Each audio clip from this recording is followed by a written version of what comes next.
आज है 4 अप्रैल 2025 दिन शुक्रवार।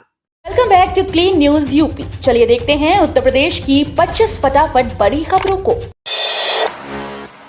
अनंतनगर आवासीय योजना का शुभारंभ करेंगे सीएम योगी। लखनऊ घर का सपना होगा पूरा।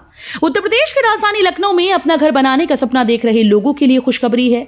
लखनऊ विकास प्राधिकरण की ओर से अनंतनगर आवासीय योजना के तहत आज पंजीकरण प्रक्रिया का शुभारंभ सीएम योगी आदित्यनाथ के हाथों होने जा रहा है। दरअसल मोहान रोड स्थित अनंतनगर आवासीय योजना को कुल 785 एकड़ में विकसित किया जा रहा है। इस आवासीय योजना को विकसित करने पर 10,000 करोड़ रुपए की लागत का अनुमान जताया जा रहा है। मोबाइल ऐप से बिजली बिल भुगतान हुआ आसान। योगी सरकार के डिजिटल भारत को बढ़ावा देने की पहल के तहत Uttar Pradesh power corporation limited ने मोबाइल ऐप के माध्यम से बिजली बिल भुगतान की प्रक्रिया को और भी अधिक सरल बना दिया है।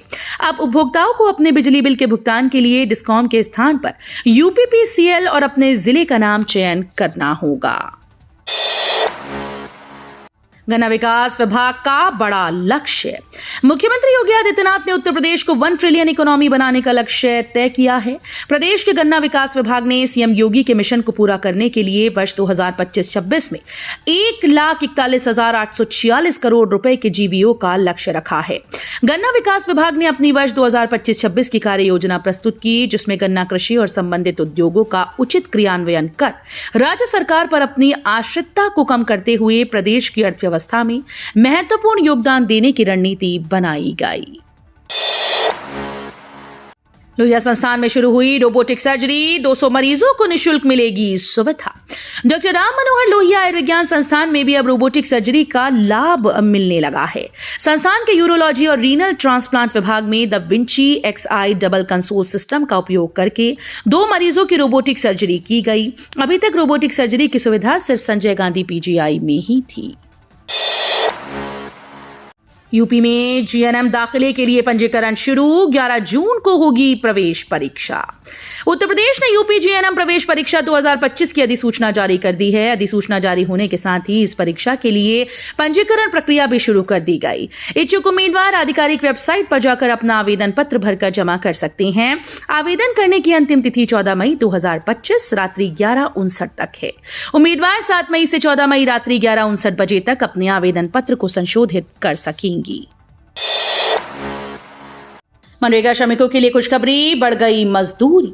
मनरेगा मजदूर के लिए गुड न्यूज है। अब मनरेगा मजदूरी बढ़ा दी गई। मनरेगा श्रमिकों की इस वित्तीय वर्ष में मजदूरी में 15 रुपए प्रतिदिन का इजाफा किया गया है। अब उन्हें 252 रुपए हर दिन के हिसाब से भुगतान किया जाएगा।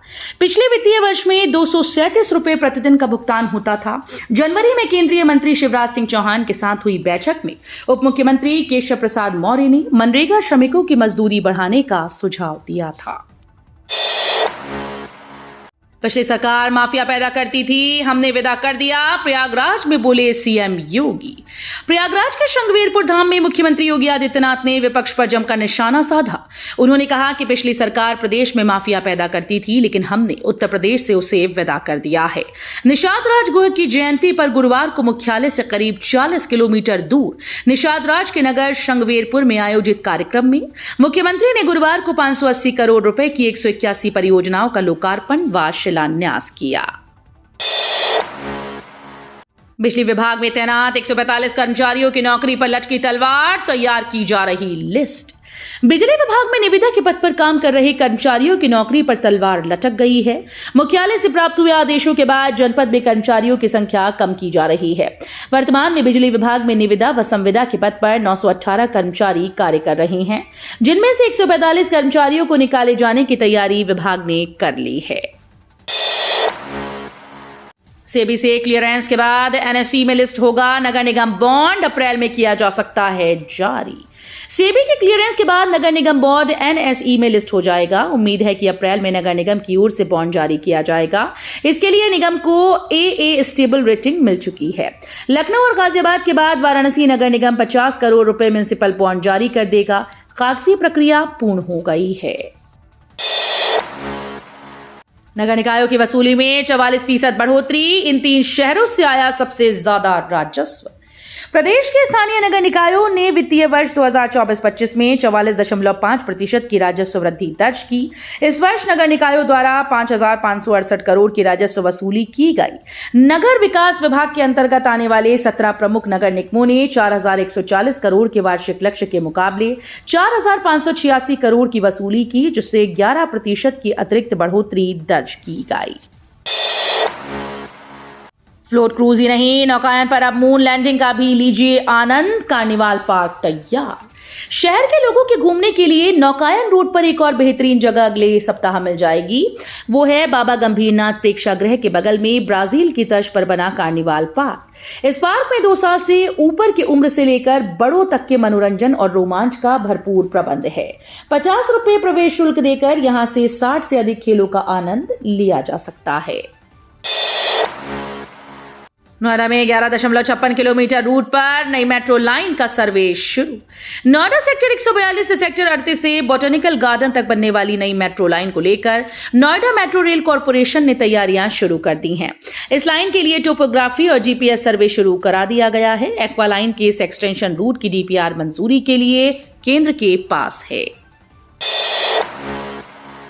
बड़े बदलाव की तैयारी में यूपीपीएससी असिस्टेंट प्रोफेसर भर्ती का बदलेगा पैटर्न, शासन को भेजा गया प्रस्ताव। उत्तर प्रदेश लोक सेवा आयोग के द्वारा कराई जाने वाली राजकीय महाविद्यालयों में असिस्टेंट प्रोफेसर भर्ती के लिए परीक्षा पैटर्न में महत्वपूर्ण बदलाव की रूपरेखा तैयार की गई। पाठ्यक्रम संशोधन के प्रस्ताव के अनुसार स्क्रीनिंग परीक्षा में अब बहुविकल्पीय नहीं बल्कि दीर्घ उत्तरीय प्रश्न पूछे जाएंगे। नया हब और 4,000 लोगों को रोजगार, सीएम योगी गोरखपुर को देंगे ऐसा गिफ्ट।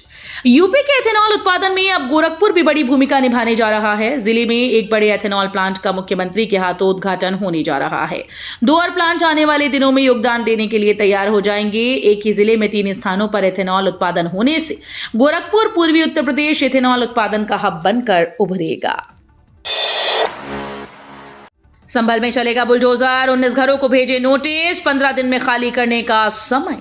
संभल में गुन्नौर तहसील के दिनौरा गांव में सरकारी जमीन पर अवैध कब्जे को लेकर हाईकोर्ट के निर्देश पर प्रशासन ने सख्त रुख अपनाया। बुधवार को तहसील प्रशासन ने 19 मकान मालिकों को नोटिस जारी कर दिया है, जिसमें उन्हें 15 दिन के भीतर अपने मकान हटाने का निर्देश दिया गया। इसके अलावा उन पर 10,500 रुपए का जुर्माना भी लगाया गया। प्रदेश की राजधानी में 8 लाख लोगों को मिलेगा नया घर। एलडीए शहर में 3 नई आवासीय योजनाएं लाने वाला है, जिसमें करीब 8 लाख लोगों को आशियाना मिलेगा। ये योजनाएं मुख्यमंत्री शहरी विस्तारीकरण योजना के तहत विकसित की जाएंगी, जिसके लिए बजट शासन से मिलेगा। एलडीए ने इसका प्रस्ताव शासन को भेज दिया है। एलडीए वीसी प्रथमेश कुमार ने बताया कि एलडीए सीमा क्षेत्र के अंदर 3 नई आवासीय योजनाएं लाई जाएंगी। यूपी की पहली इंटीग्रेटेड टाउनशिप का बनेगा रोड नेटवर्क। मेरठ में दिल्ली रोड पर बनने जा रही प्रदेश की पहली इंटीग्रेटेड टाउनशिप के लिए बहुत जल्द रोड नेटवर्क बनने जा रहा है। राइट्स ने इसके लिए रोड का जोनल प्लान तैयार कर लिया है। कॉलोनी को आसपास के गांव से जोड़ने के लिए फीडर रोड तैयार करना है। इसके साथ ही कॉलोनी में ग्रुप हाउसिंग और फ्लैटेड फैक्ट्री के प्लॉट्स के साथ 10% प्लॉट ईडब्ल्यूएस और एलआईजी श्रेणी के लिए भी आरक्षित किए जाने हैं। स्कूल के पाठ्यक्रम में शामिल होगा ट्रैफिक नियमों का पाठ। शासन ने जिला प्रशासन को जारी किए निर्देश। बेसिक और माध्यमिक विद्यालयों के पाठ्यक्रम में ट्रैफिक नियम का पाठ शामिल किया जाएगा। बेसिक स्कूल्स में कक्षा 8 तक और माध्यमिक विद्यालयों में कक्षा 9 से 12वीं तक की पढ़ाई होती है। छोटी उम्र से ही छात्र छात्राओं को यातायात नियमों की जानकारी देकर उन्हें जागरूक करने के उद्देश्य से यह फैसला लिया गया है। मुरादाबाद डीआरएम ने कई रेलवे स्टेशन का किया निरीक्षण। यात्रियों के लिए बेहतर सेवाएं सुनिश्चित करने के आदेश। मुरादाबाद मंडल के रेल प्रबंधक राजकुमार सिंह ने अमृत भारत स्टेशन योजना के अंतर्गत 8 प्रमुख रेलवे स्टेशन का दौरा किया। इसमें अमरोहा, गजरौला, बिजनौर, नजीबाबाद, कोटद्वार, नगीना, धामपुर और सिहारा स्टेशन शामिल हैं।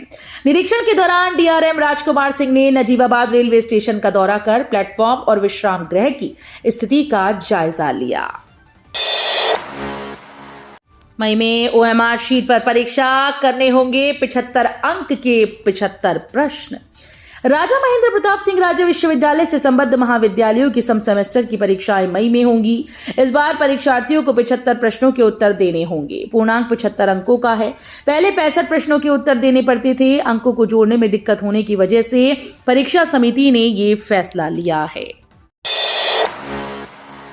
योगी रिपीट होंगे। लोकसभा में अमित शाह की 2 टूक, अखिलेश यादव को जैसे को तैसे वाला जवाब।